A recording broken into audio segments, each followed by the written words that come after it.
السلام عليكم ورحمة الله وبركاته. بسم الله والحمد لله والصلاة والسلام على خير رسول الله.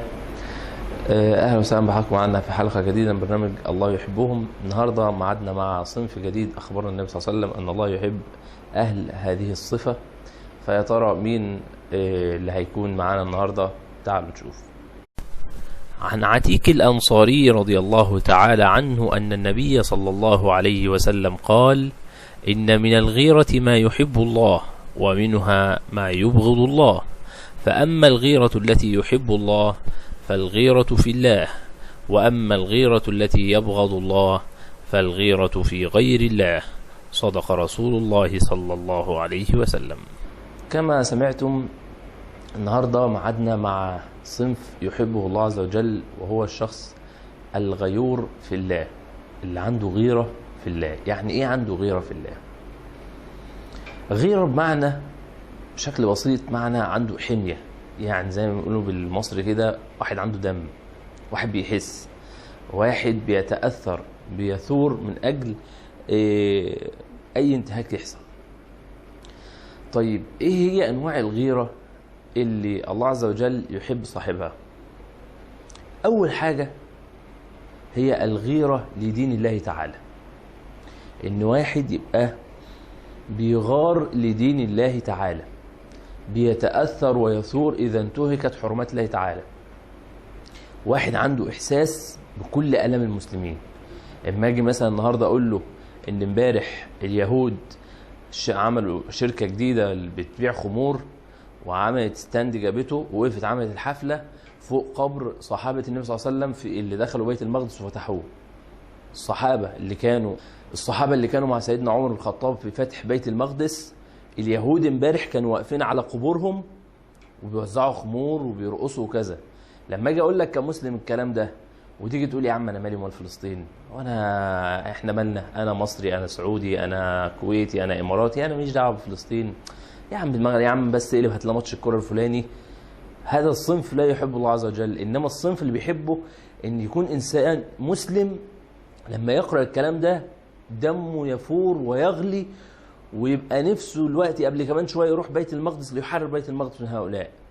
لما اجي اقول له في نساء في سوريا بيغتصبهم كلاب الأسد، ويقول يا أخي أنا مالي ومال سوريا، خلينا في بلدنا، إحنا مالنا ومال السوريين، إحنا كذا. ده إنسان ما عندوش غيرة لدين الله تعالى. إياك تكون من الصنف ده. وأبشرك أيها الشخص اللي بيتأثر لكل حرمات الله تعالى، أبشر فالله يحبك. نعم. وأحذرك يا اللي انت ما عندكش الصفة دي. القصة المشهورة ان ربنا عز وجل أمر ملائكته بهدم إحدى القرى الظالمة، فقالوا الله عز وجل إن فيها عبدين من عبادك الصالحين، فقال فبهما فابدأ فإنهما لم يتمعضا غضبا لله، إن هم شافوا حرمات الله بتحصل وما تأثروش. زي اللي بنشوفه دلوقتي، تلاقي مثلا حد يطلع في التلفزيون بيشتم في ثوابت الدين، في الصلاة، في الصيام، في كذا، والناس عادي بتتفرج ولا عنده أي مشكلة. أقول له يا أخي فلان الفلاني بيقول كذا، يقول لك إيه يعني، وأنا مالي، الموضوع ما يخصنيش في حاجة. فإذا لازم يبقى عندك غيرة لدين الله تعالى، تغار على كل حرمات الله تعالى في كل مكان. لما تعرف إن في مثلا مؤتمر عاملينه ناس ملحدين وبيحصل في مصر، وبيبقى تحت رعاية وزارة الثقافة، وبيقعدوا في المؤتمر ده يسيئوا لله عز وجل ويسبوا فيه، وانت عادي ولا اي مشكله. لما تعرف ان في قانون جديد طالع ان عايزين يبنوا كنائس في كل بلاد المسلمين، مع ان باجماع اهل العلم لا يجوز بناء الكنائس في بلاد المسلمين، وانت بتسمع وما عندكش مشكله، لا خد بالك، لازم يبقى عندك غيرة لدين الله تعالى، لازم تتاثر، لازم تبقى انسان غيور على دينك. الذين قتلوا في سبيل الله فلن يضل أعمالهم سيهديهم ويصلح بالهم ويدخلهم الجنة عرفها لهم. يا أيها الذين آمنوا إن تنصروا الله ينصركم ويثبت أقدامكم. النوع الثاني هو الغيرة على العرض. واحد يبقى عنده غيرة على عرضه ده اللي هو كل حياته، اللي هو زوجته، اللي هو ممتلكاته، عنده غيره، ما يبقاش انسان سلبي، ما عندوش مشكله. واحد ضربه، واحد ضرب زوجته، مفيش مشكله. واحد قتل بنته، عادي. لا، لازم انت يا اخي حتى من صفات الفطره ان انت تبقى تغار على اهل بيتك. يبقى بالنسبه لك مش عادي لما تعرف ان حد اساء لهم، لا، يبقى عندك غيره لدين الله تعالى ولعرضك ولعرض اهل بيتك، لان ربنا هو اللي امرك انك تحافظ عليهم. ايضا من الامور اللي الاسلام امرنا يبقى عندنا غيره فيها هي الغيره ضد الظلم بصفه عامه. انا كمسلم ربنا امرني ان انا ارفض كل انواع الظلم ضد كل الناس، بل ضد الحيوانات مش البني ادمين. يعني لو عرفت ان مثلا ناس هندوس بيقتلوا مثلا في ناس وثنيين بالظلم، انا دوري كمسلم ان انا اكون يعني احاول ارفع الظلم عن هؤلاء. يعني لا دول مسلمين ولا دول مسلمين، بس انا الاسلام امرني ان انا ارفع الظلم في كل مكان، في كل مكان. فاذا يبقى عندي غيره لدين الله تعالى، غيره لعرضي وعرض المسلمات وعرض المسلمين، غيره ضد الظلم بصفه عامه. ولكن بنقول لك خد بالك بقى في موضوع الغيره من حاجه مهمه جدا. ايه هي؟ ان الاسلام نهى عن الغيره بدون بينه. الغيره بدون بينه يعني ان انت تاخد موقف وانت مش متاكد، ان انت مثلا تؤذي زوجتك وكذا مجرد انك شاكك فيها. لا، شاكك فيها دي ما عندناش في الاسلام. يا اما انت متيقن ان هي اخطأت يا لا. ما تيقنتش مالكش حق انك يعني تؤذيها او تعاملها بصوره سيئه. مالكش حق انك تقعد من الغيره دي تحرك انك تقعد تتتبعها، انت يبقى لدرجه بقى انك عمال تدورها على الغلطه، عمال تلف وراها وتسال وراها وكذا وكذا. لا، الاسلام امرنا بالغيره في دليل، يكون في دليل يبقى نغار على دين الله تعالى، على اعراض المسلمين، لازم يكون في دليل.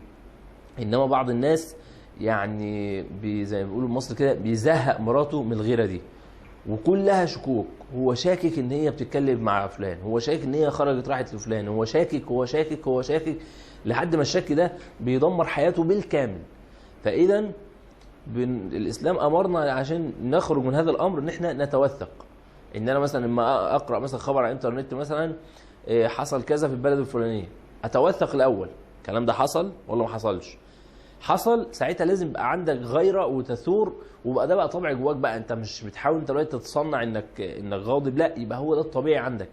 الامر الثاني، الاسلام حذرك من اساءة التصرف والتقدير، بمعنى ان انت ما تديش موقف اكتر من حجمه. يعني مثلا زوجتك مثلا اخطأت خطأ بسيط، مش عشان غيرتك عاليه ان انت تعاقبها عقاب كبير جدا، لا، يبقى يدوم على قد الذنب اللي هي ارتكبته. فيبقى دايما عندك احسان للتصرف واحسان للتقدير، وما تديش اي موقف اكبر من حجمه. الموقف ده يستاهل كذا فقط تديهوله، وده يستاهل كذا ده يديهوله، وهكذا.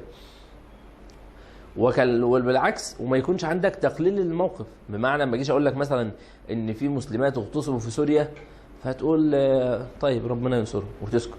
لا، لازم يبقى عندك تقدير الموقف، انت يبقى عندك شعور بالالم، ويبقى من جواك تقول يعني ربنا عز وجل يجعل لي سبب ان انا احررهم في سبيل الله. يبقى عندك غيره بقدر الموقف. اما اجي اقول لك مثلا اليهود الاسبوع اللي فات دنسوا المسجد الاقصى ودخلوا المسجد الاقصى بالاحذيه وبنات عريانه وكذا، ما بقاش كل همك ربنا ينصرهم ان شاء الله ينصر المسلمين. ايه اللي بيبني هات قناه ثانيه؟ لا، يبقى على قدر الموقف انت تكون غيرتك كبيره وعظيمه، لان مفيش اعظم من انتهاك حرمات الله عز وجل وانتهاك بيوت الله عز وجل. فاذا يبقى انت عندك احسان تقدير واحسان تصرف لكل موقف. كل موقف فعلا يستاهل ايه، وايه اللي يستاهل ان انا اغضب اكثر، وايه اللي يستاهل ان انا ممكن بشكل حكيم اعديه. يبقى اذا الاسلام امرنا بالامور الثلاثه دي، ان انا اتتبع، ان انا اولا اتوثق، ثانيا ان انا ما اتتبعش الاخطاء لاهل بيتي او جيراني او كذا. الامر الثالث ان انا احسن التقدير واحسن التصرف. واسال الله عز وجل ان يجعلنا واياكم من الغيورين في دين الله ولدين الله سبحانه وتعالى، وان يرزقنا محبه الله عز وجل. سبحانك اللهم وبحمدك، نشهد ان لا اله الا انت، نستغفرك ونتوب اليك. السلام عليكم ورحمه الله وبركاته.